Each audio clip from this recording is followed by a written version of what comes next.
More vaccine options are likely right around the corner. The FDA just cleared a big step, announcing that the Johnson & Johnson vaccine appears to be effective and safe. And once it starts going into arms, it'll be the first for a couple of reasons. It's the first single-dose vaccine and the first non-mRNA vaccine in the US. AstraZeneca's vaccine, which is not yet approved, would also take this approach. So let's verify how these new vaccines will work. Here are sources. Two experts in molecular sciences from Johns Hopkins University, Dr. Naman J. Bumpus, the director of the Department of Pharmacology and Molecular Sciences, and Dr. William Moss, professor of epidemiology and immunology. First, let's talk about the mRNA vaccine. mRNA is a kind of genetic instruction manual. It uses an oily shell to enter the cell. That mRNA contains instructions that tell your cells how to build the signature spike protein on SARS-CoV-2, which is the virus that causes COVID-19.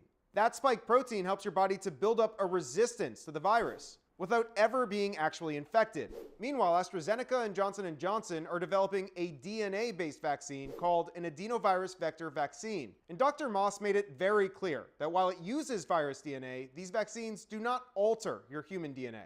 Here's how that vaccine works. They use an adenovirus to enter your cells. That's a harmless host virus that contains a DNA strand with instructions to make the spike protein that we talked about earlier. Your cell then translates that DNA strand into mRNA.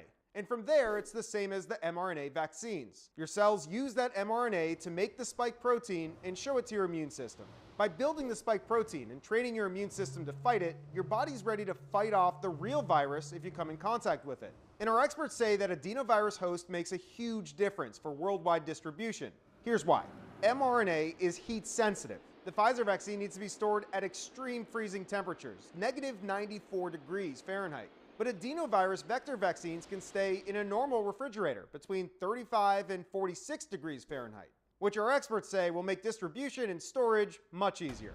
Now we know you may have more questions as the vaccines start to hit the market, so you can always just shoot us an email at verify@wusa9.com. With your Verify, I'm Evan Kozloff.